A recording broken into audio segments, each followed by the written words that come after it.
তো রাধে রাধে বন্ধুরা, তোমরা সবাই কেমন আছো? আশা করি তোমরা ভালো আছো। তো কালকে হচ্ছে পৌষ সংক্রান্তি, তো আমরা কলা গাছে পুজো করি। তো এই যে এবার ছাদ বাগানে আমার কলা গাছ হচ্ছে একটা ছোট্ট, তো ওটাই দিয়ে পূজা করব। প্রতিবারে আমি আমার বাবার বাড়ি থেকে কলা গাছ নিয়ে আসি, তো এবার যাওয়া হয় নাই, তার জন্য এবার বাড়িটাই দিয়ে পুজো করব। আর এই যে নিচে উনুনও বানিয়ে নিয়েছি, কিন্তু এখন আমরা চলে যাব টিউশন মেয়েকে নিয়ে। তো দেখো আমার মেয়ের হেয়ারস্টাইলটা কেমন হয়েছে, তোমরা অবশ্যই কমেন্ট করে বলো। আর মেয়েকে নিয়ে এখন টিউশনে চলে যাব। কলা গাছটা মা পরে লাগিয়ে দিবে, কারণ কি আমার তো আস্তে আস্তে সন্ধ্যা হয়ে যাবে।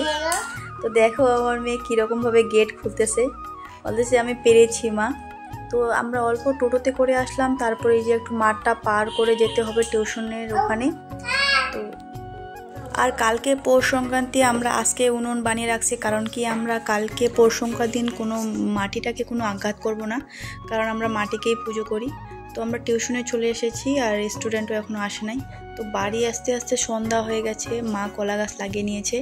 আর দেখো সকালে উঠেই আমি চলে গেছি উঠোন ঝাড় দিতে আমার মেয়েকে নিয়ে, কারণ কি আমার মেয়ে আমার পিছন পিছন প্রতিদিনই উঠে যায়। কলা গাছটা একটু ছোট হয়ে গেছে, কারণ কি আরেকটু বড় হলে কলা গাছটাকে আরেকটুভাবে সাজানো যাইতো। তো এইবারে এটাই পেয়েছি, তার জন্য এটাই দিয়ে পুজো করব। আর কলা গাছও পাওয়া যায় না অতটা। আর সকালে উঠে দেখো আমার মেয়ে শাড়ি পরে নিয়েছে। ব্যাগে পয়সা আছে কতগুলা? কতগুলো পয়সা আছে? দুইটা আছে। দেখাও পয়সা, দেখো বাবা 20 টাকা আরো আছে। সব বার করো, সব বার করো, কতগুলো আছে দেখি।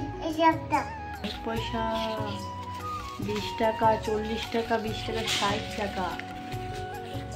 আমাকে ঘুরাইতে নিয়ে যাবা? ঠিক আছে। তো এইদিকে আমি স্নান করে রেডি হয়ে গেছি পুজোর জন্য। তো আমরা প্রতিবার ব্রাহ্মণ দিয়ে পুজো দিই, তো এবছর আমরা নিজেই পুজো করব। মা বলছে আমরা এই পায়েসটা বানিয়ে ঠাকুরকে নিবেদন করে দেব।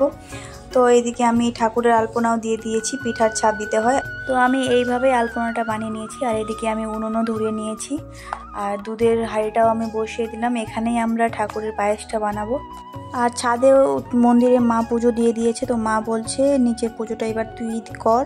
তো তার জন্য আমি এই যে পায়েস বসিয়ে দিয়েছি। আর এদিকে মাও চলে এসেছে, আর আমার দুধটাও ফুটে গেছে, চাল দিয়ে দিয়েছি আমি, প্রায় সিদ্ধ হয়ে যাচ্ছে। তোমরা কারা কারা এইভাবে বসুমতী মায়ের পুজো করো তোমরা অবশ্যই আমাকে কমেন্টে জানাবে।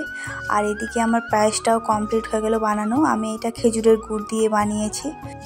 তো পুজোতে আমি প্রসাদ অল্পই করেছি, কারণ কি আমাদের বাড়িতে খাওয়ার সেরকম মানুষ নেই, আমার মেয়েকে নিয়ে আমরা 5 জন সদস্য মাত্র।